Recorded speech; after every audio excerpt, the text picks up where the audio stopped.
Bonsoir et bienvenue dans Ça vous regarde. Au sommaire ce soir, le rejet du budget. C'est inédit. Le vote a eu lieu il y a moins de 2 heures. Les députés ont voté contre le volet recettes de la loi de finances pour 2025. Un vote à front renversé du fait du bloc central et du RN. Alors que va-t-il se passer maintenant?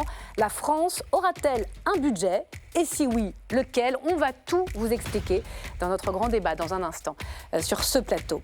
Un ancien ministre de l'Éducation nationale dans Franc-Parler ce soir pour évoquer l'acte 2 du choc des savoirs annoncé ce matin, brevet obligatoire, épreuve de maths en première, groupe de niveau. Jean-Michel Blanquer sera avec nous dans la deuxième partie. Enfin, dans Bourbon Express, ce soir, la Nouvelle-Calédonie.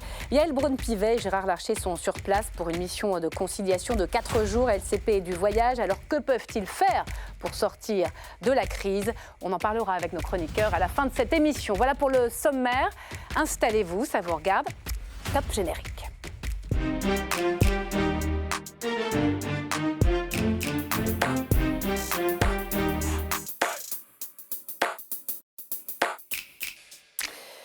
Pendant des années, ils se sont mobilisés pour voter pour les textes du gouvernement. Mais cet après-midi, pas une voix ne manquait dans les rangs macronistes pour voter contre le budget 2025. Effet de la nouvelle donne à l'Assemblée nationale, le volet recettes de la loi de finances a tellement été réécrit en séance par la gauche avec le soutien ponctuel du RN qu'il n'était plus Macron compatible. Alors à quoi servent toutes ces manœuvres et à l'arrivée, quel budget pour la France? Bonsoir Violette Spilbou. Bonsoir. Merci d'être là. Vous êtes députée Ensemble pour la République du Nord. Vous débattez avec 2 de vos collègues ce soir. Philippe Ballard, bonsoir. Bonsoir.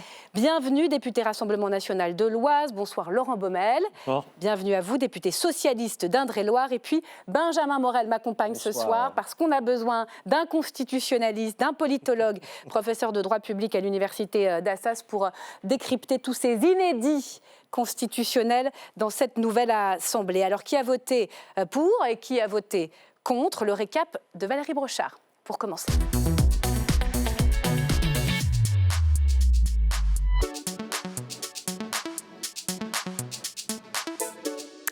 Bonsoir Valérie. Bonsoir Myriam. C'est historique, un budget rejeté. Rejeté, Myriam, par le socle commun. Regardez les résultats du vote annoncés par la vice-présidente de l'Assemblée nationale il y a 2 heures à peine. L'Assemblée nationale n'a donc pas adopté, s'il vous plaît, l'Assemblée n'ayant pas adopté la première partie du projet de loi de finances pour 2025, l'ensemble du projet de loi est considéré comme rejeté. Tout le bloc central s'était donné rendez-vous vers 17h30 aujourd'hui pour, vous l'avez dit, voter contre son propre budget. Alors, son propre budget, vous le savez Myriam, hein, oui et non. Hein, la copie originale proposée par le gouvernement était très largement remaniée par l'Assemblée. Pour trouver des sous, les députés du Rassemblement national et du Nouveau Front populaire ont adopté par amendement presque 35 milliards d'euros d'impôts supplémentaires. Une hérésie pour les élus du bloc central. C'est trop et c'est beaucoup trop. Ça s'ajoute d'ailleurs à une copie gouvernementale qui était déjà lourdement chargée en impôts et en taxes. Quand on ouvre la boîte de Pandore fiscale, on a du mal à la refermer. Et ce qui s'est passé à l'Assemblée nationale, c'est qu'on a eu une alliance entre l'extrême droite et l'extrême gauche, un gaucho-lepénisme fiscal qui a conduit à augmenter massivement les taxes dans ce budget. C'est évidemment inacceptable pour nous. Alors, entre la version du gouvernement et la mouture de l'Assemblée, on est passé de l'austérité d'un Premier ministre de droite au programme promis par la gauche, profitant de la présence plutôt rare des élus macronistes. Eh bien, le Nouveau Front populaire a pu faire adopter, entre autres, un impôt sur le patrimoine des milliardaires et une taxe sur les superdividendes des grands groupes. Mais de son côté, le Rassemblement national a aussi fait passer une taxe étendue sur le chiffre d'affaires des géants du numérique et puis la suppression de l'article prévoyant les prélèvements pour la contribution de la France à l'Union européenne. Cette dernière mesure étant probablement euro-incompatible d'après le rapporteur du budget Charles de Courson. Mais qu'importe, les oppositions jubilent. Le président de la commission des finances, l'insoumis Éric Coquerel, se dit, regardez, satisfait d'avoir trouvé des dizaines de milliards de recettes nouvelles. Les oppositions triomphent dans une relative indifférence du gouvernement qui n'a pas franchement l'air de s'inquiéter outre mesure, à en croire le ministre du budget. Le débat parlementaire permet aussi de faire tomber les masques et de démontrer que d'un côté, on veut sortir de l'Europe, de l'autre, on veut l'enfer fiscal. Moi, je crois que le texte d'équilibre du gouvernement, il est justement au contraire non seulement une réponse raisonnable, responsable de réduction de nos déficits publics, mais aussi du maintien de notre activité dans notre pays. Il est plutôt serein, Laurent Saint-Martin, maintenant que la copie de l'Assemblée est rejetée. C'est la version Barnier qui va débarquer au Sénat. Vous le savez, majoritairement à droite. À l'issue d'une commission mixte paritaire, le gouvernement pourrait rattraper certaines mesures et se rapprocher de sa copie initiale. Mais si les deux chambres n'arrivent pas à se mettre d'accord ou si les délais sont dépassés, eh bien le Premier ministre pourrait aussi dégainer le fameux 49.3, l'article 49.3 de la Constitution, et ainsi faire adopter son budget sans vote. Bref, entre les oppositions qui ont le champ libre et le gouvernement qui joue la montre, voilà comment on arrive à un budget totalement incompréhensible pour les Français. Merci beaucoup. En tout cas, c'était très clair. L'Assemblée est illisible, mais Valérie Brochard, elle est très claire. Merci beaucoup, Valérie. Pour commencer, je vais vous demander un mot pour qualifier ce budget. Ça permettra de comprendre un peu vos votes. On entendait budget Frankenstein, hérésie fiscale, justice fiscale. Quel est votre mot? Vous avez voté contre ce budget, Violette Spilbou, pour le qualifier. Fouillis. Fouillis parce que aujourd'hui, quand on est en circonscription, moi à Lille tout le week-end, et qu'on discute avec les habitants, on voit bien que la nature du débat budgétaire, la multiplicité des amendements, les différents temps de discussion qui se sont mélangés entre le projet de loi de finances, le projet de loi de financement de la sécurité sociale, les débats en commission, eh bien tout le monde est perdu. C'est fouillis, mais c'est pas le trop-plein fiscal, l'overdose. Je suis étonnée parce que j'entendais votre collègue Mathieu Lefebvre. C'est plutôt le désordre. J'ai voté contre. Moi, j'ai voté contre parce que je considère à la fois que annuler la contribution à l'Union européenne, c'est aller à l'envers de tout ce que nous devons faire aujourd'hui pour sauvegarder la souveraineté française. On voit ce qui se passe en Chine, aux États-Unis, les menaces qui sont envers la souveraineté européenne. Et donc, le sujet de l'Europe, le sujet du matraquage fiscal avec toutes les nouvelles taxes qui ont été inventées par le NFP, effectivement, ça ne pouvait pas passer pour moi et pour nombreux de mes collègues dans l'hémicycle. Philippe Ballard. Alors, on entend fouillis, on entend matraquage, il n'était pas votable en l'état. Ce qui peut étonner, c'est que vous avez voté un certain nombre de mesures dans ce budget, notamment des hausses d'impôts pour les plus riches, pérennisées, pour les entreprises également, sur le capital. Et puis, à l'arrivée, vous votez contre. Alors, pour ceux qui nous regardent, pourquoi ? Alors, il faut différencier un peu tout. Alors, j'aurais juste revenir sur ce qui vient d'être dit, c'est que c'est vrai que ça peut paraître un peu illisible pour nos concitoyens, mais enfin, il y a une responsabilité de ce qu'on appelle le bloc central qui était souvent absent. Ce qui fait qu'on n'a pas pu parer la dinguerie fiscale du nouveau Front populaire. Alors, si je devais employer deux mots, parce qu'il y a deux budgets, en fait. C'est le budget de M. Barnier. Donc, dinguerie, j'entends déjà, fiscale. Pardon ? Dinguerie fiscale, oui, voilà dinguerie votre fiscale. mot. Donc, il y a soit le budget de M. Barnier, parce que celui qui repart au Sénat, en fait, c'est le budget initial. Donc, celui-là, il n'y avait pas de rupture. On faisait comme s'il n'y avait pas eu d'élection européenne et pas d'élection législative. Et puis, de l'autre côté, vous avez ce budget qui a été rejeté à juste titre parce que, oui, il y avait de la dinguerie fiscale. Et quand j'entends les éléments de langage de Laurent Saint-Martin ou de Mathieu Lefebvre, la fiscalité, nous, on était pour la baisser. Je vais vous donner 3 exemples concrets. Alors, ça ne plaît pas, mais c'est comme ça. Les 5 milliards d'économies pour le budget de l'État de notre contribution à l'Union européenne, le malus sur l'automobile ou les taxes très importants sur l'électricité. Sur le malus automobile, c'est en l'état...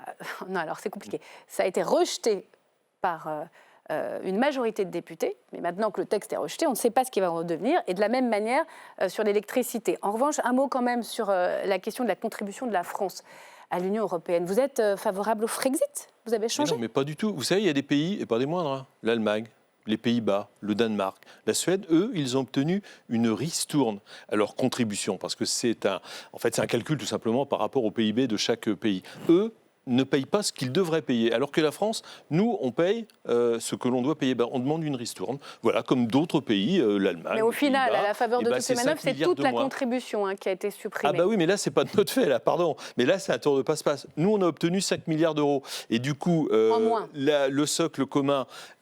Et la gauche, je crois, mais je ne suis pas sûr, ont voté, mais alors, ils ont tout rayé en fait. Donc on arrive à 0 contribution française au budget de l'Union européenne. C'est ça l'histoire. 2 milliards de la France à Bruxelles, mais continuer à payer pour l'Europe. C'est pas simple à comprendre. Laurent Baumel, finalement, au fond, c'est le budget de la gauche pour vous qui a été rejeté aujourd'hui?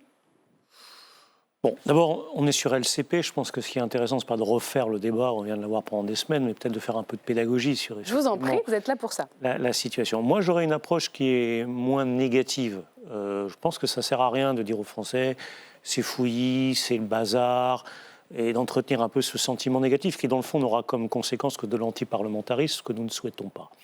En réalité, ce à quoi nous avons assisté, c'est à une première étape de reparlementarisation de notre régime. Alors elle est complexe parce qu'effectivement, il n'y a pas de majorité dans le Parlement. Le gouvernement n'a pas de majorité. C'est ça la réalité. C'est un gouvernement minoritaire.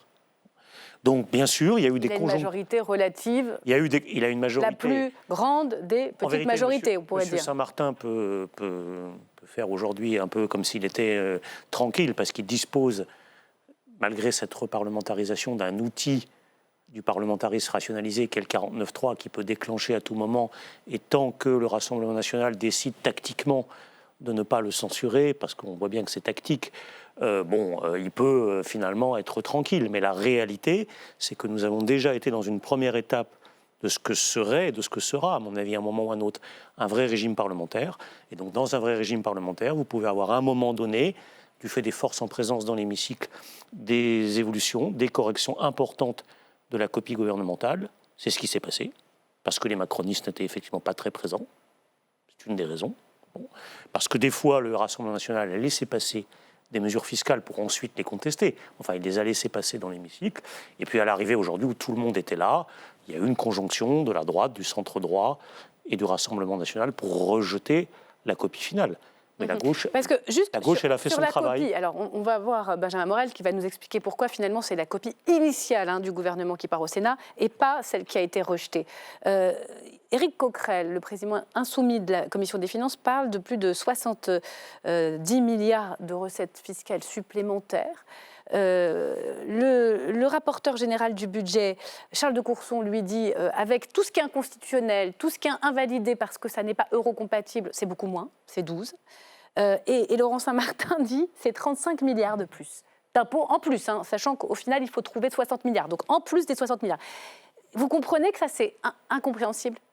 Parce que les chiffrages ne sont pas si simples que ça à faire. La taxe Zuckman, les 2% sur les milliardaires qui ont plus d'1 milliard % de patrimoine, il faut évaluer réellement. Bon voilà, on n'a pas fait les études d'impact, puisqu'on n'est pas encore une fois dans un système... C'est anxiogène, les Français, les milliards en question, ça va les impacter, c'est des impôts. Je ne sais pas qui va être anxieux.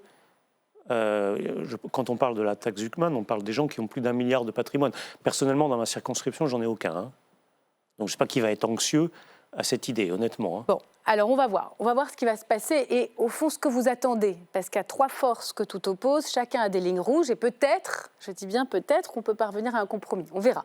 Benjamin Morel, c'est inédit. C'est complètement inédit ce qui vient de se passer. C'est mon mot à moi, vous voyez, vous ne me l'avez pas demandé, mais c'est en effet inédit. Alors les constitutionnalistes sont ravis parce que l'inédit, entre guillemets, ça produit un certain nombre de choses que l'on découvre et en effet, ça induit une transformation quand même profondément du régime.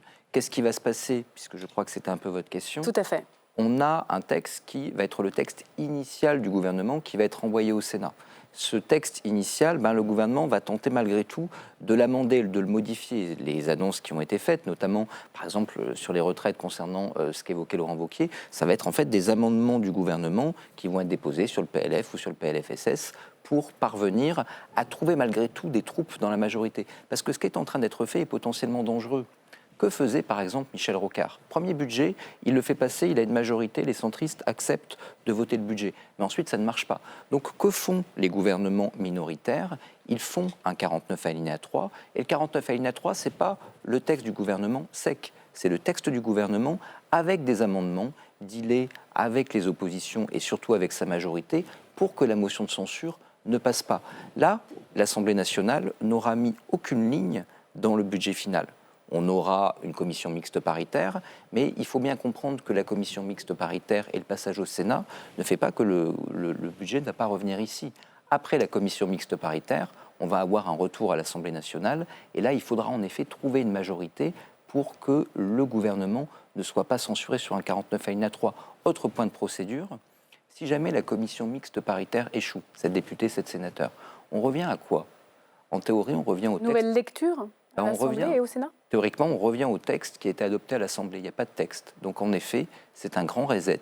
On recommence. On recommence de la copie budgétaire. de départ de Michel Barnier? Exactement. C'est-à-dire que le gouvernement ne peut pas se payer le luxe, d'une commission mixte paritaire qui échoue, et il ne peut pas ensuite se payer le luxe, si elle réussit, d'un 49-3 qui échoue, parce qu'à ce moment-là, il y a Il est plus de censuré. gouvernement. Donc ça veut dire Il y que a malgré plus de tout, budget. ça négocie. On peut dire ça? Ça négocie parce que le gouvernement n'est pas sorti de l'auberge. En effet, là, entre guillemets, la situation va être beaucoup plus facile au Sénat, mais les risques qui pèsent sur ce budget, ils sont encore extrêmement, extrêmement importants.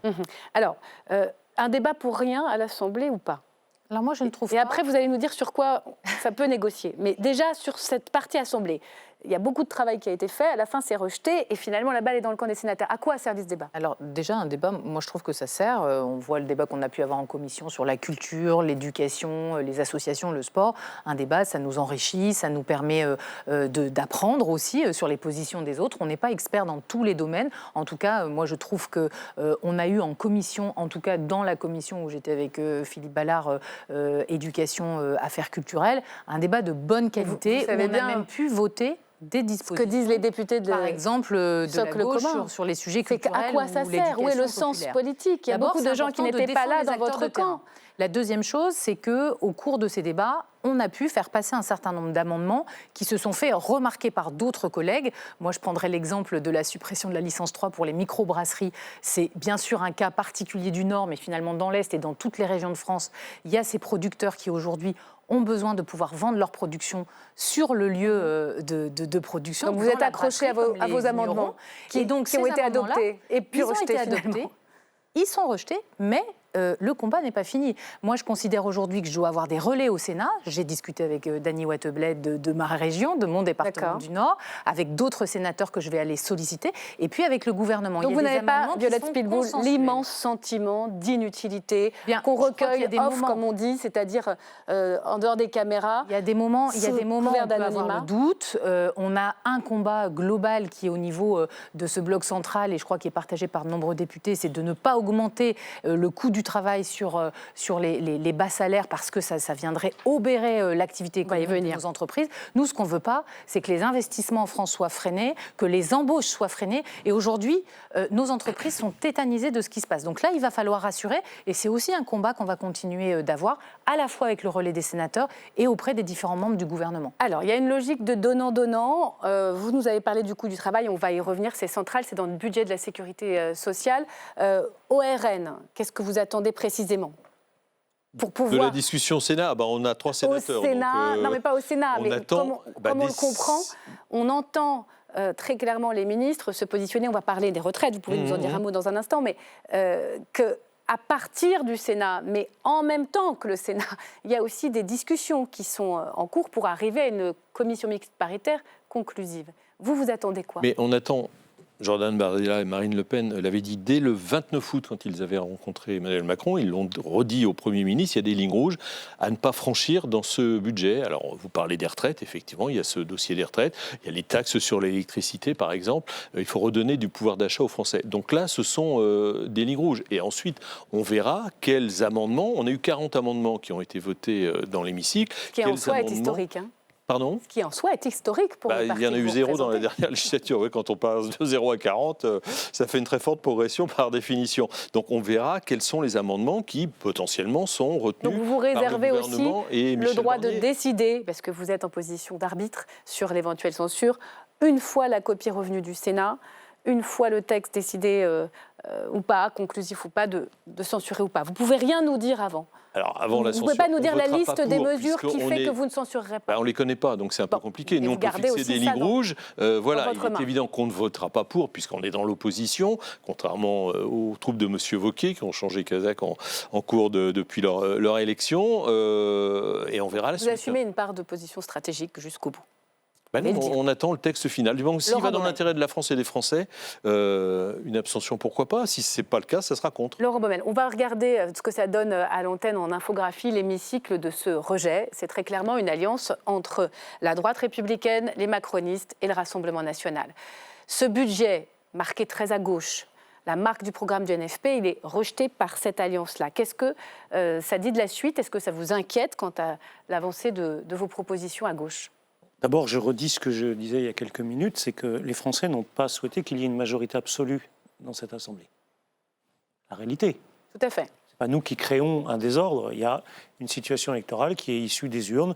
Les Français ne voulaient plus que le président Macron gouverne. Ils n'ont pas voulu que le Rassemblement national ait une majorité absolue, mais ils n'ont pas décidé non plus. C'est un fait de donner au NFP une majorité absolue. Le Front républicain voilà, vous avez 3 blocs. Vous avez donné naissance à cette situation. Mais lui-même, il est divisé en 2 parties. Donc vous avez 3 blocs dans l'Assemblée nationale. C'est une réalité politique. Bon. Qui produit effectivement une situation parlementaire et institutionnelle complètement nouvelle, inédite. Alors il reste cette histoire du 49-3 qui permet éventuellement à un gouvernement ultra minoritaire, qui n'a en réalité aucune prise sur la réalité de ce qui se passe au Parlement, malgré tout à la fin de pouvoir essayer de faire passer son budget tant qu'il a 2 groupes sur 3 qui décident de ne pas le censurer. Bon, voilà en gros la lecture de la situation. Bon. Donc on va voir maintenant ce qui se passe. On va terminer cette période budgétaire. Nous, ce qu'on espère, comme tout le monde, c'est que ce qu'on a pu voter, ce qu'on a pu imprimer dans la version initiale, il y ait des choses qui restent. En matière de justice fiscale, en matière de restauration, par exemple, des moyens des collectivités locales. Vous avez vu ce qu'a dit Laurent Saint-Martin au MoDem, qui faisait cause commune avec la gauche. MoDem, c'est votre camp, le socle commun, le centre allié des macronistes et du groupe Horizon d'Édouard Philippe. Il dit que le gouvernement, sur la contribution aux plus aisés, est favorable à une prolongation tant qu'elle sera nécessaire. Tant mieux, On n'est pas sur la pérennisation que vous avez votée, mais une prolongation tant mieux. Bon, voilà, une fiscalité sur les plus riches. Je ne doute pas qu'il y aura des choses qui seront reprises. Bon, et puis, comme tout le monde, on évaluera à la fin l'ampleur de ce qui a été repris, conservé, gardé. Voilà. Il y a quand même pas mal de sujets, je trouve, finalement, au cours de ce débat, qui ont été assez consensuels. En commission développement durable, il y a eu tout un sujet sur les inondations, la prévention des risques. Et ce qui est arrivé dans le Nord-Pas-de-Calais, mais ce qui est arrivé aussi dans le Sud et en Espagne, montre que le pays est réellement sous cette menace des conséquences du réchauffement climatique. Et donc le sujet de renforcer la prévention avec la surveillance des cours d'eau, c'est des coûts d'appareils, de modernisation, de digitalisation, de tout ce qui est surveillance et prévisibilité des modèles pour avoir moins de dégâts et moins de coûts de réparation, eh bien ça a été assez consensuel. Ça fait partie du PLF côté dépenses, mais nous espérons tous, et je crois qu'on est de nombreux groupes, à ce que ces amendements qui renforcent ce budget-là par rapport à la première copie sur la partie environnement, écologie, eh bien, puissent passer. Donc je crois qu'il y aura quand même, et Laurent Saint-Martin l'a redit très clairement dans son allocution tout à l'heure, des amendements qui vont être repris, y compris dans les discussions avec le Sénat, c'est-à-dire que le gouvernement va les redéposer pour compléter son projet initial. Donc le gouvernement va se faire quelque part le porte-voix de certains groupes et de son socle commun dans l'hémicycle du Sénat. Donc on comprend qu'il y a une logique du donnant-donnant pour bâtir des compromis avec le socle commun et avec les autres groupes pour éviter la censure après le 49.3. Donc je crois les Français ont bien compris qu'il sera déposé in fine. Sur les retraites, Laurent Wauquiez s'est invité sur le plateau du 20h de TF1 hier soir pour annoncer l'abandon du gel des pensions de retraite prévu dans le budget de la sécurité sociale. Toutes les retraites seront revalorisées au 1er janvier, de la moitié seulement de l'inflation. Les petites retraites, elles, seront complètement protégées. Explication Baptiste Gargui-Chartier. Il y a quelques semaines encore, tout semblait ficelé pour l'exécutif. Cette indexation, elle est due. Simplement, on va la différer de quelques mois. Cet effort, il sera juste. Alors que le gouvernement actait une revalorisation des retraites en juillet, l'exécutif se retrouve une nouvelle fois dos au mur. Hier soir, Laurent Wauquiez prend tout le monde de court et son annonce n'est pas passée inaperçue. Il y aura bien une revalorisation des retraites dès le 1er janvier pour toutes les retraites. Elle sera à peu près de la moitié de l'inflation. Il n'est donc plus question d'un report. Sachant qu'au 1er juillet, la revalorisation complète devrait avoir lieu pour les retraites les plus modestes. Des annonces, mais pas sans conséquence. Le patron de la droite se retrouve sous le feu des critiques avec une question. Aurait-il court-circuité le gouvernement par ambition personnelle ? À Bercy, on condamne la méthode. Dans un SMS adressé à son groupe, Antoine Armand contre-attaque. J'ai découvert comme vous la manœuvre de Laurent Wauquiez, dit-il, et m'en suis ouvert franchement auprès du Premier ministre. Mais ce matin, Laurent Saint-Martin, ministre du Budget, temporise. Ce qu'on a vu hier, on ne l'avait jamais vu avant. Eh bien, peut-être que nous avons aussi besoin de démontrer davantage que l'évolution de ce texte vient des compromis entre le gouvernement et les parlementaires du socle majoritaire. Compromis, concertation, des formules reprises, répétées ces derniers mois. Mais la posture de Laurent Wauquiez agace et crispe le socle commun, où chacun y va de son commentaire. J'étais étonné que Laurent Wauquiez se fasse le porte-parole du gouvernement. J'ai trouvé ça extrêmement décalé. C'est quand même très surprenant de voir un président de groupe politique revendiquer une victoire pour lui seul. Alors cet après-midi dans l'hémicycle, le Premier ministre se justifie. Pour dire la vérité, votre groupe, le tout premier, a porté ce sujet des personnes âgées. Suite à cette annonce, 500 à 800 millions d'euros seront nécessaires, réduisant alors les économies espérées sur les retraites à 3 milliards d'euros selon le ministère du Budget. Bonsoir Corentin Le Fur et merci d'être avec nous depuis la salle des 4 colonnes de l'Assemblée. Vous êtes député de la droite républicaine des Côtes-d'Armor. Mais pourquoi diable c'était Laurent Wauquiez qui a fait cette annonce et pas Michel Barnier ? C'est un combat qui était très important pour notre famille politique. C'est Laurent Wauquiez, la droite républicaine, qui les premiers se sont saisis du sujet, avait alerté Matignon, avait alerté les ministres sur cette mesure qui nous semblait injuste, en particulier pour les petites retraites. Donc ce combat, il l'a porté en premier, et d'autres groupes, évidemment, l'ont porté également. Mais je pense que c'était important de montrer que les groupes politiques, le Parlement, les députés participent, essayent d'enrichir le texte. Et donc, c'était assez logique que ce soit Laurent Wauquiez qui l'annonce. Est-ce que ce n'est pas une mesure purement et simplement électoraliste ? Les personnes âgées, traditionnellement, sont de droite. Est-ce que les retraités sont vraiment les boucs émissaires des déficits ? Après tout, d'autres catégories comme les ménages, les entreprises sont largement mises à contribution. Moi, ce que je vois, j'ai une circonscription où j'ai énormément de petites retraites, des retraites de l'agriculture, des aides-soignantes, des ouvriers, des gens qui avaient des petites retraites et pour qui cette revalorisation, elle était indispensable. Donc oui, c'était indispensable. C'est des gens qui ont souvent des retraites modestes, qui ont des soucis de pouvoir d'achat, qui sont à l'euro près. Donc pour ces personnes-là, pour ces petites retraites, c'était évidemment essentiel qu'on ait ce geste et moi, je m'en réjouis. Ce n'est pas une mesure électorale, c'est une mesure de pouvoir d'achat pour des gens qui le méritent. Les petites retraites seront protégées complètement. Il n'y aura pas de gel de leur pension. En revanche, pour toutes les autres, est-ce que finalement, la mesure est vraiment avantageuse pour les retraités les plus aisés ? Je m'explique. Vous allez sous-indexer les retraites sur 1 an au lieu de les désindexer sur 6 mois. Ça revient au même, non ? Ça revient. La différence, c'est qu'ils sont revalorisés tout de suite. Ils n'ont pas 6 mois d'attente. Mais sur l'ensemble de l'année, en effet, ça revient au même. Le sujet, le combat, nous, c'était sur les petites retraites. C'est finalement ces petites retraites qui étaient le plus concernées et qui méritaient une avancée, un geste, des gens qui ont bossé toute leur vie. Et c'est sur la retraite de base, sachant que les plus grosses retraites ont aussi des retraites complémentaires qui, elles, sont revalorisées. Donc finalement, moi, en effet, j'aurais préféré que ce geste soit sur toutes les retraites, mais c'était essentiel déjà qu'on ait ce signal, cette avancée sur les petites retraites, et c'est pour ça qu'on s'est mobilisé. Bien compris. Dernière question, tout ça coûte 1 milliard. Où vous les trouvez pour compenser ? Nous, on propose des économies très, très, très précises, notamment dans la sphère administrative, sur la bureaucratie. On a proposé, notamment sur les opérateurs de l'État, on a vu qu'on a une inflation des dépenses des agences et des opérateurs de l'État, et on propose des économies conséquentes directement là. Finalement, on propose moins d'agents publics dans les opérateurs de l'État, dans les administrations centrales, et davantage sur le terrain, dans les écoles, dans les hôpitaux. Merci beaucoup, Corentin Le Fur. Est-ce que le compte y est pour vous sur les retraites, Philippe Ballard ? Est-ce que ça suffit pour ne pas censurer avec des petites retraites qui aussi font partie de votre électorat, qui seront complètement protégées ?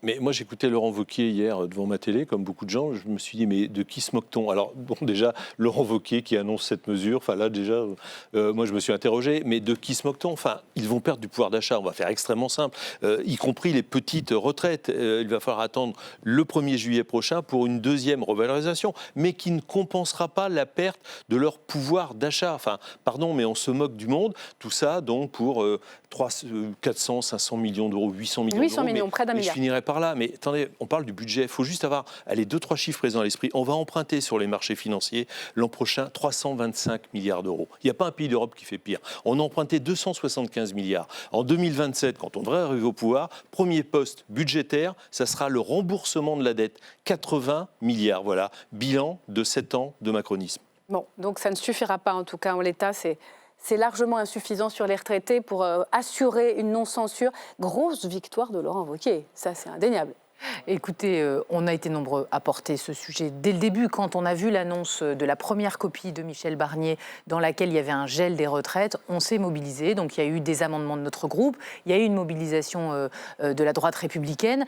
Et là, on est partiellement soulagé, c'est-à-dire déjà de voir qu'il y a plusieurs groupes à l'Assemblée qui sont d'accord sur une chose, c'est qu'il ne faut pas toucher aux retraites. Après, ça va partir au Sénat de la même façon. Il ne faut pas toucher aux petites retraites, parce que les retraites plus larges, plus aisées, les d'ailleurs pensions, même certains elles seront forcément touchées. Certains disent, moi j'ai dans ma circonscription des gens qui m'ont écrit en disant, vous savez, nous, si on a une grosse retraite, ce n'est pas grave pour nous, ce qui est important, c'est pour les petites retraites. Donc on sent cet esprit de solidarité nationale. Simplement, il faut veiller à ce que ça aille jusqu'au bout, il faut veiller à ce que la façon dont c'est traduit dans le PLFSS ne fasse pas qu'en 2026, ça recule encore par des systèmes de sous-indexation. Donc on va être vigilant sur ce point-là. Donc vous prenez le point, même si c'est Laurent Wauquiez qui bombe le torse à TF1. Bien sûr, l'important c'est pour les gens qui, chaque jour, ont besoin, ou chaque mois, d'avoir 20, 30, 40, 50, 100 euros de plus. Et aujourd'hui, le compte n'y est pas encore. Laurent Baumel, la gauche, comment elle réagit? C'est impossible, en fait, de taxer les retraités dans notre pays. Franchement, à chaque tentative, impossible. C'est pas mon sujet. Autant j'ai été positif tout à l'heure sur la lecture de ce que nous venons de vivre, autant là, je vais vous dire, on est dans ce que la Ve République fait de pire en termes de mise en scène. C'est-à-dire? Parce que vous avez un gouvernement qui annonce des restrictions violentes. Puis après, vous avez le chef du parti du Premier ministre, qui arrive et qui dit il faut corriger parce que vous n'êtes pas rendu compte, mais c'est très dur pour les petites retraites, là, tout ça. Mais c'est qui le patron entre les deux, là? En séance, qui dit oui, vous avez raison. On va rappeler, chers collègues, que les Républicains font 5%. Oui. Monsieur Wauquiez fait 5%. C'est lui qui va dans un vapeur. C'est quand même original comme situation. Oui, je vous ai entendu. Et donc là, ce soir, c'est une grande victoire pour les retraités grâce à Laurent Wauquiez. De qui se moque-t-on, honnêtement? Tout ça, c'est ce que la Ve République produit de pire. Ah, alors ça, c'est intéressant. Est-ce qu'on avait vu ce genre de choses? Au fond, c'est la République des partis, c'est Laurent Wauquiez, fort de sa victoire, chef d'un parti, qui permet au Premier ministre d'exister, qui va, au fond, faire l'annonce à la place du Premier ministre. Oui, c'est-à-dire que sans Laurent Wauquiez, il n'y a plus aujourd'hui de gouvernement. Donc, souvenez-vous, tout à l'heure, je parlais de Michel Rocard. Comment on faisait avec les 49 alinéa 3 sous Michel Rocard? Vous donniez des amendements aux communistes, vous donniez des amendements aux centristes, et ils rentraient dans leur circonscription en disant, vous savez, on n'a pas censuré Michel Rocard, mais il y a une raison, on a obtenu tel et tel amendement. Là, le fait qu'on n'utilise pas le 49 alinéa 3 fait que les députés qui vont rentrer en circo ne pourront pas avoir leur amendement qu'ils auront obtenu dans le texte final. Il va bien falloir qu'ils donnent une raison à leurs électeurs pour ne pas censurer. En faisant ça, qu'est-ce qu'il fait, Laurent Wauquiez? Il dit à ses électeurs, avec en effet une surreprésentation de l'électorat retraité dans le vote LR, regardez, on n'a pas servi à rien. Regardez, ce budget, c'est un peu le nôtre. Et si jamais on ne censure pas, in fine, Michel Barnier, c'est qu'on a obtenu de vous protéger. Nous sommes le bouclier qui vous protège. Et donc, dans 8 mois, s'il y a une dissolution, n'oubliez pas de revoter pour moi. Et donc, voilà. C'est pour il fait de la politique. Il fait de la politique, mais c'est pour Laurent Wauquiez. Et il prépare 2027. C'est pour Laurent Wauquiez, comme pour Michel Barnier, aujourd'hui, une garantie de survie. Alors, on va terminer avec l'autre négociation plus ou moins en coulisses, puisque Laurent Saint-Martin, le ministre du Budget, a clairement dit ce matin qu'il faut qu'il y ait moins d'économies faites sur les allègements de charges. Ça, c'est vraiment le totem de la Macronie. Vous vous battez pour obtenir, on parle même de but de guerre dans ce budget, qu'on n'augmente pas le coût du travail. Comment vous allez négocier ça? Est-ce que c'est déjà un bon signe?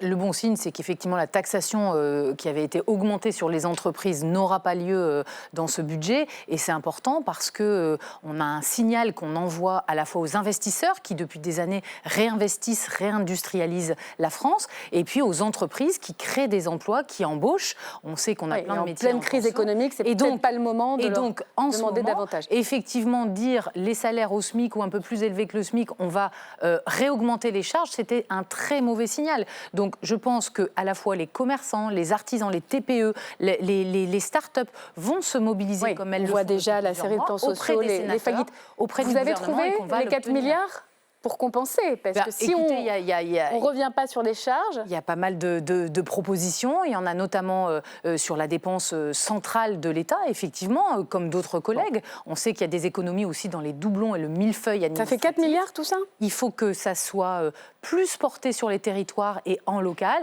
Moi, je sais qu'à l'écoute des maires, on est bientôt au congrès des maires la semaine prochaine. Il va y avoir ce débat budgétaire aussi sur moins de budget dans les services centraux de l'État et plus de budget déconcentré sur les mairies, les intercommunalités. Très rapidement sur le coût du travail, ça sera vous accompagnez le bloc central. C'est de la folie d'augmenter les charges sur les bas salaires, oui, clairement. Enfin, dans ma circonscription, il y a des artisans, 1, 2 salariés, ils me disent, moi, je suis obligé d'en licencier un, donc voilà, il n'y a aucune boussole. Là, vous accompagnez la demande des macronistes. Ça n'a pas été fait. On va s'arrêter là, parce que c'est sûr qu'il y aura beaucoup de négociations en coulisses. On va évidemment suivre un peu de plus loin, forcément, ici à LCP, côté Assemblée, ce débat qui part au Sénat. Tout ça se terminera par un 49-3. Mot de la fin, c'est une évidence. C'est clairement un 49-3. Avec la question de est-ce que la motion de censure passera ou pas, c'est le pari de Michel Barnier. Merci beaucoup. Est-ce que je peux juste rappeler vraiment d'un mot, parce que notre invité s'impatiente, il est là. Les charges sociales sont aussi des cotisations sociales et qu'à force de les baisser, on a un hôpital public qui est en train de crever. C'est dit. On continuera forcément d'en parler de ce budget, c'est une évidence. Je vous remercie d'avoir été sur le plateau d'LCP. Bonsoir Jean-Michel Blanquer.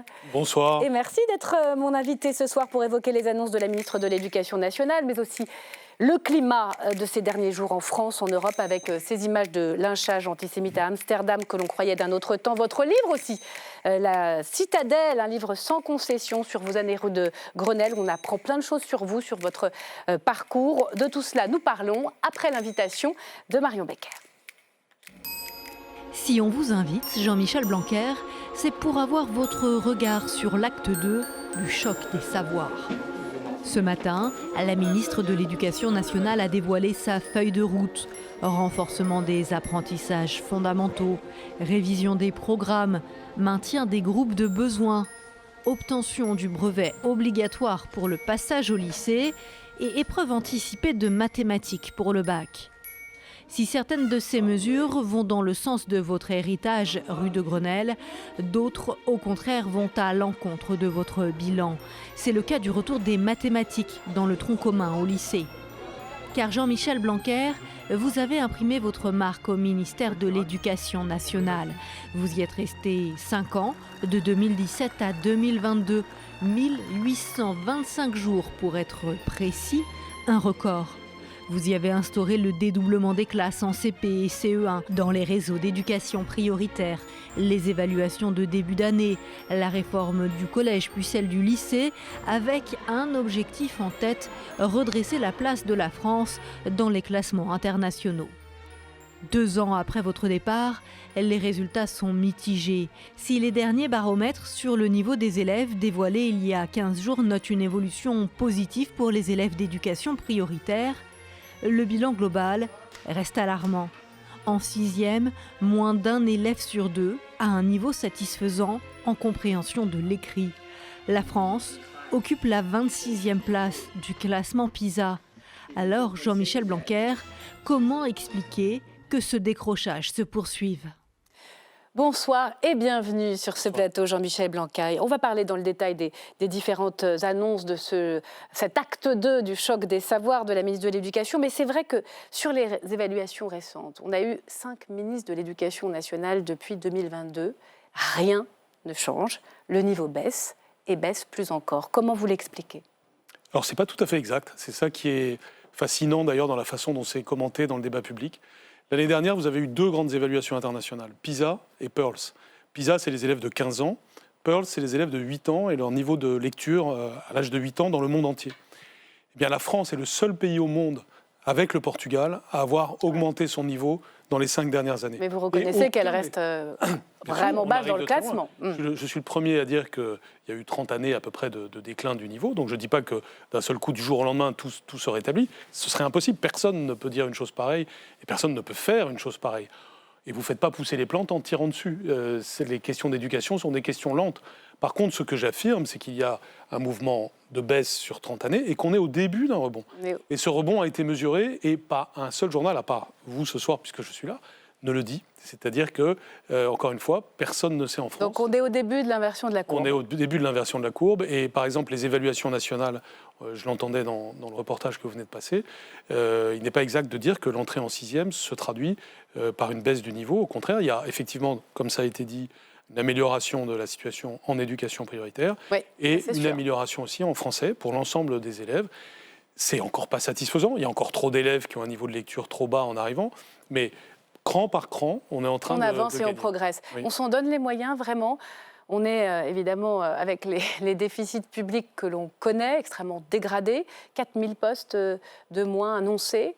Est-ce que vous dites il faut que chacun fasse sa part de sacrifice ou c'est vraiment un très mauvais signal ? Non, c'est vraiment le dernier endroit où il faut faire des économies, l'éducation nationale, hein, chacun le comprend.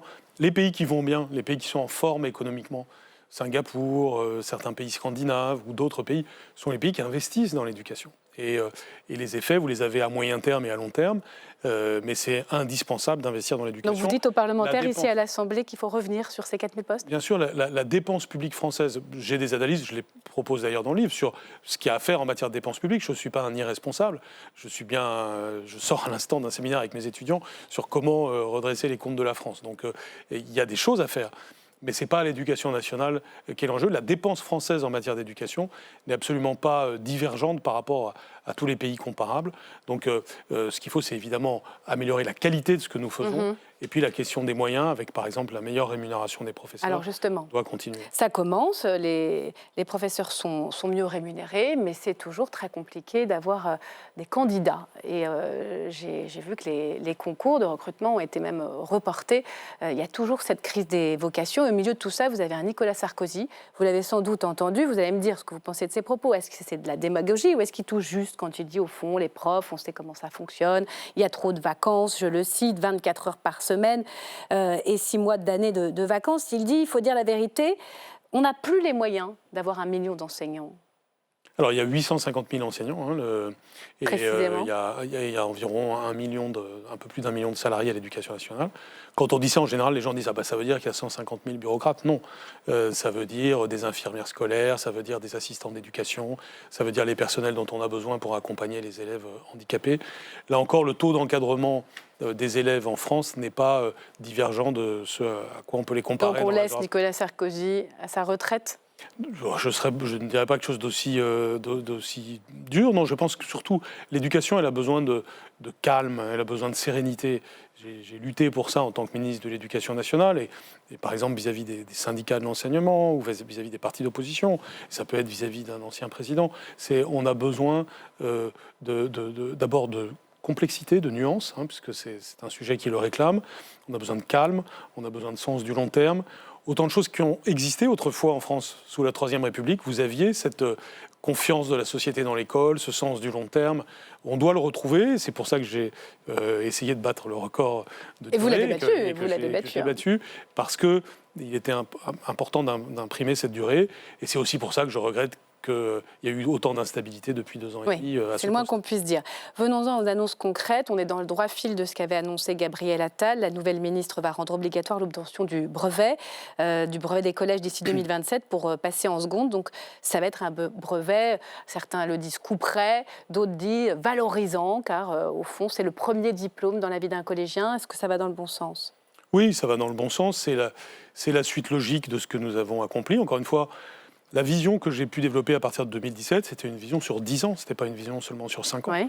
Mon but n'était pas de rester 10 ans ministre de l'Éducation nationale, mais c'était qu'après, il y ait pendant 5 ans une personne, si possible, une seule, qui continue sur 5 ans. Donc maintenant, on a Anne Genetet qui est là, il faut, je l'espère, qu'elle dure. Il faut la soutenir. Il faut la soutenir. Je pense de même que je soutiens Michel Barnier, non pas parce que je suis d'accord avec tout, mais parce que c'est l'intérêt de la France qu'il y ait de la stabilité, qu'il y ait du sens de la durée. Et d'une certaine façon, ce que fait Anne Genetet, je trouve, c'est justement de tirer un fil entre ce qu'on a pu commencer en 2017 et ce qu'elle fait actuellement. Donc il y a une filiation très claire, vous trouvez, entre sa politique. Sur les groupes de niveau, les groupes de besoins, c'est compliqué. On supprime des postes d'un côté, on n'a pas assez de candidats de l'autre, et on nous dit on va dédoubler. Et on va continuer à faire des groupes de niveau, de besoins, 6e, 5e, mais une fois par semaine, ça sera 4e, 3e. On a les moyens de ça, vraiment ? Alors, vous savez, il y a une baisse démographique, hélas d'ailleurs, hein, c'est un autre sujet qui fait que vous avez de toute façon naturellement une amélioration du taux d'encadrement alors à l'école primaire, mais même ça commence parce qu'il y a moins d'élèves. Dans l'enseignement secondaire, parce qu'il y a moins d'élèves, ce qui est très grave d'ailleurs. Hein. Je trouve que le débat démographique n'est pas assez. Mais votre vision sur ces fameux groupes de niveau, les syndicats disent au fond les mauvais restent entre eux et il n'y a pas d'émulation et au contraire ça fait un système à deux vitesses pour les plus faciles, les plus j'approuve, performants. Je revendique même d'être un peu à l'origine de cela, puisque dans le livre que j'avais écrit en 2016 qui s'appelait L'école de demain, posait cette idée-là, et c'était justement ce qui avait vocation à s'accomplir après 2022, et donc c'est ce que Gabriel Attal a conjugué donc faire à du sa sur-mesure façon. quand on le peut, c'est mieux. Dès lors que ça n'est pas de la relégation d'élèves, mais ça c'est clair dans la façon dont Anne Genetet le conçoit, c'est-à-dire c'est des groupes entre lesquels on peut circuler. Il faut qu'il y ait de la mobilité, il ne s'agit pas de faire des classes de niveau, ça c'est ce qu'il y a de pire. En revanche, faire des groupes de niveau, ça peut avoir du sens, c'est-à-dire le fait que on fait du sur-mesure pour chaque élève, non pas en l'enfermant dans un niveau, mais au contraire en le tirant vers le haut en permanence, quel que soit son niveau de départ d'ailleurs. Vous avez porté très haut la question de l'autorité, du respect du professeur, la question de la laïcité à l'école. On est en plein procès des adultes sur l'assassinat de Samuel Paty. Il y a eu cette minute de silence. Est-ce qu'on progresse ? La chronique quotidienne des atteintes à la laïcité. On a vu à Montreuil une jeune fille avec une tenue inappropriée, gifler sa professeure de gym. Est-ce que les formations aux valeurs de la République ont porté ses fruits ? Est-ce que les profs sont moins seuls et moins dans l'autocensure, selon vous ? Il y a des éléments de régression, des éléments de progression. La régression, elle est largement due à la société telle qu'elle est aujourd'hui, faite de violence, faite de poussée de l'islamisme fondamentaliste, faite de différents phénomènes de société, faite du consumérisme des familles parfois vis-à-vis de l'école, tous ces sujets qui viennent faire pression sur l'école et qui font que c'est dur pour l'école de répondre à cela. D'un autre côté, l'école, elle progresse un peu dans sa façon de répondre à tout cela. Non pas de façon homogène et parfaite, mais parce que je crois que justement, depuis 2017, on a fixé des principes, que parfois on voit des failles, on voit des trous dans la raquette, on voit que certains personnels n'ont pas encore intégré cela. On a fait les formations auxquelles vous faites référence, et je crois que si on compare la manière de réagir de l'institution aujourd'hui par rapport à ce que c'était il y a encore 10 ans, il y a eu d'énormes progrès. Mais est-ce que ces progrès sont suffisants pour compenser cette espèce de pression de la société sur l'école ? On peut en discuter. Le fait est qu'aujourd'hui, ce qu'on doit espérer, c'est que l'école ne soit pas sur la défensive par rapport à ces phénomènes de société, mais qu'au contraire, elle soit à l'offensive, autrement dit, que les principes républicains qu'elle incarne rayonnent vers le reste de la société. Et c'est possible. Et d'ailleurs, c'est ce qui se passe en partie. Je voudrais aussi vous faire réagir à cette flambée d'antisémitisme depuis le 7 octobre en Europe, en France. Les images de ce lâchage des supporters israéliens de l'équipe de foot du Maccabi Tel Aviv sont dans toutes les têtes. C'est dans les rues d'Amsterdam, elles ont fait le tour du monde. Jeudi dernier, la présidente de l'Assemblée nationale était accueillie sur le campus de l'université de Lyon 3 par des étudiants qui scandaient Braun-Pivet complice, Braun-Pivet génocidaire. Cet après-midi, Bruno Retailleau s'est exprimé sur le sujet. À quoi fait-on face et estimez-vous que les Français juifs ne sont plus en sécurité dans notre pays ? Je pense que tout ce qui s'est passé est de la plus grande gravité, que c'est très significatif d'une avancée de la barbarie, de l'ensauvagement dans nos sociétés, puisqu'en réalité, ce sujet ne concerne pas que les Juifs. À partir du moment où vous avez un groupe humain qui poursuit un être humain, souvent seul, à raison de ses origines, vous êtes dans la régression humaine la pire qui soit. C'est le retour à ce qu'il y a de pire dans l'humanité. Et c'est ce contre quoi s'est bâtie l'Europe à partir de 1945. C'est ce contre quoi est bâtie même notre civilisation, c'est-à-dire les valeurs humanistes. Donc ceux qui font cela, ceux qui se vautrent dans l'antisémitisme. Mais qui l'alimente, cet antisémitisme ? On le voit aujourd'hui dans les débats. Il y a même, on peut le dire, la France insoumise participe à cela de manière lamentable. C'est un parti politique qui a des élus et qui aujourd'hui a fait le calcul que cet antisémitisme pouvait lui rapporter quelque chose. Comment on fait ? C'est gravissime. Comment on fait? Je m'adresse à l'ancien recteur que vous êtes pour laisser à la fois dans les campus les étudiants manifester, c'est leur libre droit, contre ce qui peut se passer à Gaza, les crimes de guerre qui peuvent être commis parmi les civils. Comment on fait pour que ces étudiants-là puissent dire au fond ce qu'ils ont sur le cœur, s'engager s'ils le souhaitent, et en même temps ne pas laisser cette haine antisémite déferler?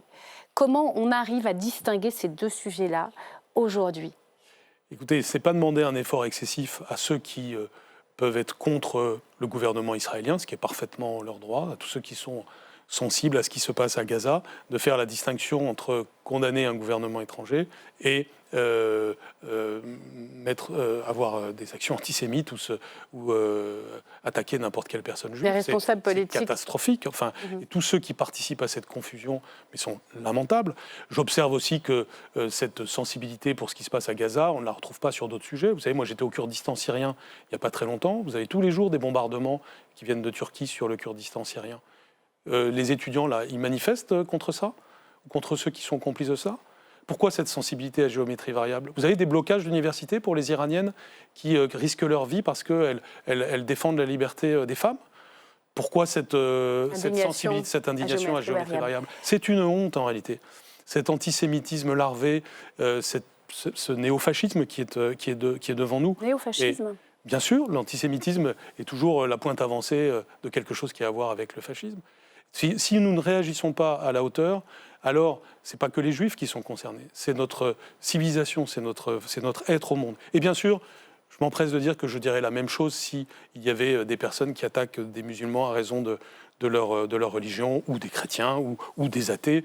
Le sujet, c'est justement que personne ne doit faire l'objet de violence. C'est une telle évidence que c'est triste d'avoir à le rappeler. Nous devons être d'une radicalité absolue. Il n'y a pas, par exemple, de place dans notre société, dans notre pays, par exemple, ou même aux Pays-Bas ou ailleurs en Europe, pour des personnes qui s'adonnent à cette barbarie. Merci beaucoup, Jean-Michel Blanquer, d'être passé sur le plateau d'LCP. Vous n'êtes pas si loin de la politique quand je vous écoute. Aujourd'hui, vous avez pas loin de l'humanité, ces sujets-là sont fondamentaux. Voilà, pour les valeurs de la République, il faut lire aussi Citadelle, parce qu'il y a ce que vous pensez d'Emmanuel Macron, de vos années à Grenelle, mais il y a aussi tout un parcours sur le ministre que vous avez été, et aussi tous vos engagements pour l'éducation nationale en France et à l'étranger. Merci à vous. On va parler de la Nouvelle-Calédonie pour terminer avec nos chroniqueurs. LCP et du voyage de Yaël Braun-Pivet et de Gérard Larcher dans l'archipel. Reportage Clément Perrault. Regardez. Merci. Merci à vous.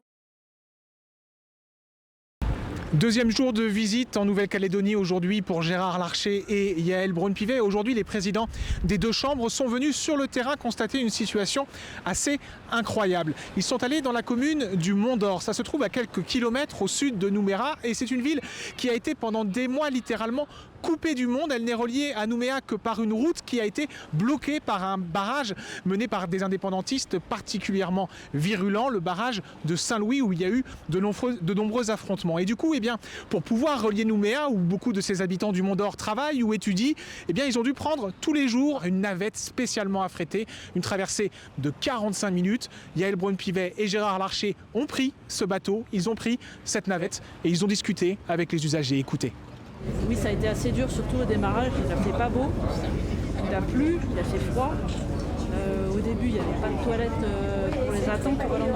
Toutes les navettes ne sont pas comme celle-là, en fait. Non, on a des petits Zodiac ou des trucs... faut faire face, et donc voilà, c'est pour ça que nous, on avait envie aussi d'avoir ces séquences-là. On ne voulait pas que notre déplacement soit uniquement placé sous le signe des institutions et des échanges uniquement politiques.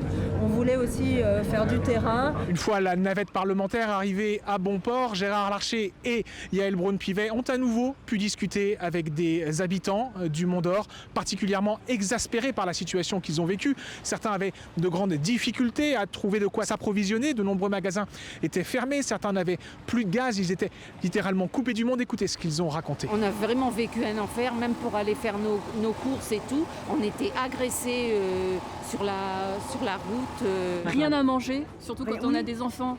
Devoir faire le tour magasin par magasin en espérant trouver 1 kilo de riz, Gérard Larcher et Yaël Braun-Pivet ont ensuite rencontré les forces de l'ordre installées sur le barrage de Saint-Louis. C'était l'épicentre des violences. Il y a eu 2 gendarmes tués, des échanges de tirs quasiment quotidiens. Gérard Larcher et Yaël Braun-Pivet ont pu échanger avec les gendarmes qui ont vécu des temps très difficiles ici. Il y a 2 gendarmes qui sont décédés, donc on a effectivement eu une situation à gérer d'une complexité folle et nos forces de l'ordre ont été à la hauteur. Demain, dernier jour de visite pour le duo parlementaire. Ils vont notamment constater les dégradations dans les entreprises, les conséquences économiques de cette crise. Ils vont aussi se rendre à la prison de Nouméa qui est considérée comme celle la plus délabrée de France. Et pour essayer d'analyser cette visite des 2 visages du Parlement français en Nouvelle-Calédonie, 2 bons connaisseurs de l'archipel, Arthur Delaporte, bonsoir, député socialiste du Calvados, et Patrick Roger, journaliste des Années au Monde, auteur de Nouvelle-Calédonie, la tragédie aux éditions du Cerf. Alors pourquoi c'est pas l'État? Et est-ce que c'est mieux que ce soit pas l'État finalement là-bas? 2 parlementaires, 2 élus indépendants de l'exécutif pour essayer de concilier, de faire que tout le monde se parle. C'est plutôt une bonne nouvelle et en tout cas c'est plutôt bien reçu parce que l'État a fauté. Le gouvernement, les gouvernements successifs d'Elisabeth Borne puis de Gabriel Attal ont refusé de gérer le dossier au niveau primo-ministériel et ont perdu ce qui était attendu par les Calédoniens dans le sujet, une forme d'impartialité, de neutralité de l'État en proposant une réforme constitutionnelle qui n'était pas consensuelle localement. C'est ce qui a mis le feu aux poudres, c'est ce qui a créé cette situation aujourd'hui insoutenable avec un archipel qui est dans une situation de pauvreté galopante, avec des milliers de personnes qui sont au chômage, des entreprises qui sont totalement détruites, plus de 6000, et puis derrière, demain, peut-être des risques d'émeutes de la faim. Donc on est dans une situation qui est extrêmement grave, avec des enfants qui ne vont plus à l'école, avec des internats confirmés, avec des parents qui ne peuvent plus payer les transports scolaires ou la cantine, et des collectivités locales qui disent à l'État, mais en fait, on est obligé de couper dans les aides sociales, donc des personnes qui quittent leur logement. Bref, c'est une situation qui est vraiment très, très compliquée. Il y a des attentes fortes au niveau de l'État, notamment d'un investissement pour la reconstruction. Très important pour la reconstruction, même pour continuer à ce que les collectivités puissent gérer les affaires courantes. Il paraît que les collectivités ne peuvent même plus assurer de leurs recettes, leurs dépenses. Voilà. Est-ce que c'est le préalable, la reconstruction, avant d'essayer de recoudre un processus institutionnel et politique de négociation collective? Tout est lié. Tout est lié. Il y a à la fois la reconstruction sociale, économique, et puis renouer le dialogue politique, et aussi, encore plus peut-être, renouer des liens communautaires, intercommunautaires qui ont été brisés. C'est ça le plus grave. C'est-à-dire entre indépendantistes et loyalistes. Et c'est pour ça que, je veux dire, le déplacement des 2 présidents des assemblées,